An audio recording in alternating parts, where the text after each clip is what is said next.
Hi everyone, Ollie here, and it's a very special day today. It is May the 4th, so May the 4th be with you. Happy Star Wars Day. This is what I'm making for you today. So let's jump right in with some special effects. Yes. Okay, I'm using a stencil from Altenew called Warp Speed, and I'll be using stencil paste on that onto a paper which is called Nebula from Crafter's Choice. This I got from Spotlight, but there is many brands out there which do have the Galaxy papers, and they are wonderful. Takes the thinking right out of it. And the stencil paste I'm using is from Lawn Fawn, and it's just their silver one. And I am just masking off the edges with some low-tack tape. This is Heavy Doodle tape, but you can use any sort of low-tack tape you have going around, stick-it notes, whatever. It's just so that I don't get the excess silver on the very edge of the paper because the paper was a little bit bigger than the stencil. And I've just got it on some scrap photocopying paper. So here my cake decorating skills come into effect. So I'm just using a little spatula, and I probably should have put more on, but with cake decorating, you put a little bit on. So that's the skill I'm going with. That's my excuse anyway. And I'm just using a flat scraper to spread it evenly over the stencil.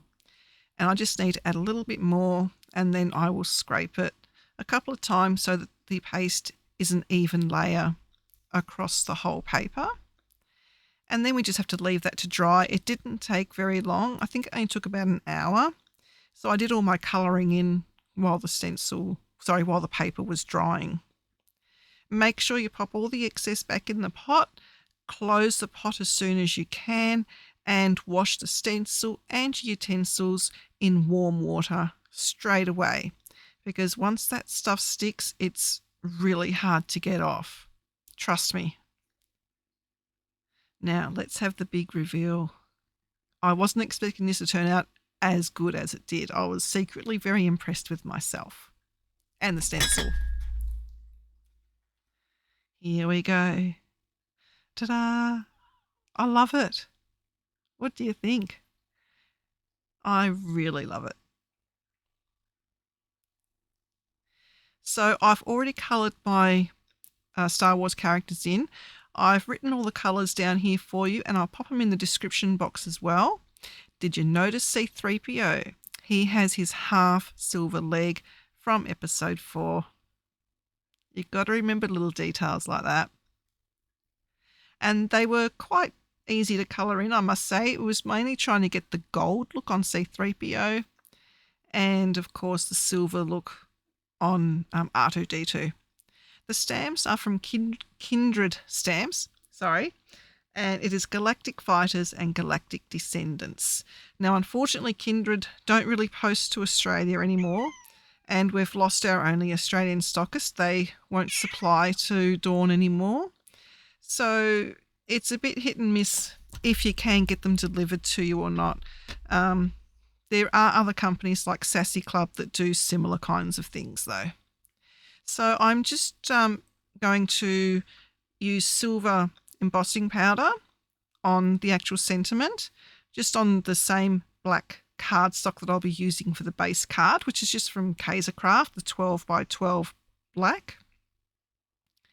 And I did remember this time, go me, to put the anti-static powder on first. And I've actually gone back to using my little static pouch, the actual little fabric one, because I just wasn't finding the Rabbit Hole Designs one. It wasn't giving me enough powder. It's probably user error, to be honest, but I have better results with the old-fashioned pouch. And I'm just using my Heavy Doodle mini trimmer. It's great for little sentiments like this. And I have sort of zapped a bit because my big head got in the way. You don't want to see the back of my head. So I'm just going to lay it all out now and see how I want it to be placed. I had an idea in my head and I wasn't sure if it was going to be good. And to cut down the 12 by 12 into a 6 by 12, I'm just using the Tim Holtz new big paper trimmer. I'm still coming to grips with it. It's finding the right amount of pressure on the blade, I found. But it is convenient because it sits on my desk rather than on a shelf behind me. And I'm just going to score the 6x12 in half at the 6-inch mark on the long side. It's an unusual size card for me, but I didn't want to trim the warp stencil on the nebula background. I just couldn't bear to trim that down any further. And seeing as this card is just for me, it doesn't matter. So I'm going to use glue to apply it because the stencil paste actually made the paper buckle a little bit. Again, it is probably user error and the paper is probably that little bit too thin. So I'm applying a liberal amount of glue just so that it sits flat on the cardstock. And of course I can't make up my mind which way I want it to go so that I get the best effect of the nebula. I'm giving it a burnish on the reverse side so that I don't damage the stenciling that I've done.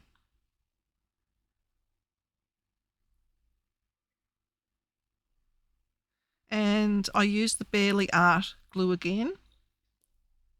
And I'm just going to pop the sentiment up on double-sided foam tape. Any brand will do. I think this one I got from Spotlight. I really honestly don't remember. And I'm going to stick Chewbacca and C-3PO flat on the card, and then I'm going to raise Yoda and R2-D2 just a little bit off so that they're sitting sort of in front of them. And of course, you have to keep C-3PO and R2-D2 together, right? And then Yoda balanced out Chewbacca. And I'm just popping them up onto my favourite foam dots from Snazzi Scrappin. But you can use a higher loft foam dot. You can use any foam dot. It really doesn't matter. And I've got my little T-square ruler. I have fallen in love with this little ruler. This one's from Lawn Fawn, but you can get cheaper ones. The postage from the US to here for the ruler was ridiculous, but at the time I couldn't find anything else. Actually, no, I tell a lie. That one I did find cheaper. I've got another little ruler from Lawn Fawn. So scrap what I just said. The 6-inch little T-square I got from AliExpress. Because at the time I couldn't find a T-square ruler from any of the suppliers that I usually use. But now Dawn is getting them in at Dawn Lewis Imagery. So you don't have to wait forever from AliExpress to get it. And just to finish off, I'm just going to use a little bit of the Sakura white jelly pen just for a few little highlights.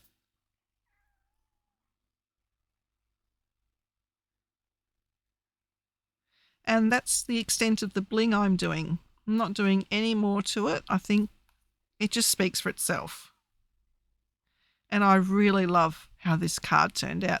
Let me know what you think in the comments. If you've made a May the 4th be with you card, if you celebrate May the 4th. I used to make a cake every year. I've made a BB-8, I've made an R2-D2.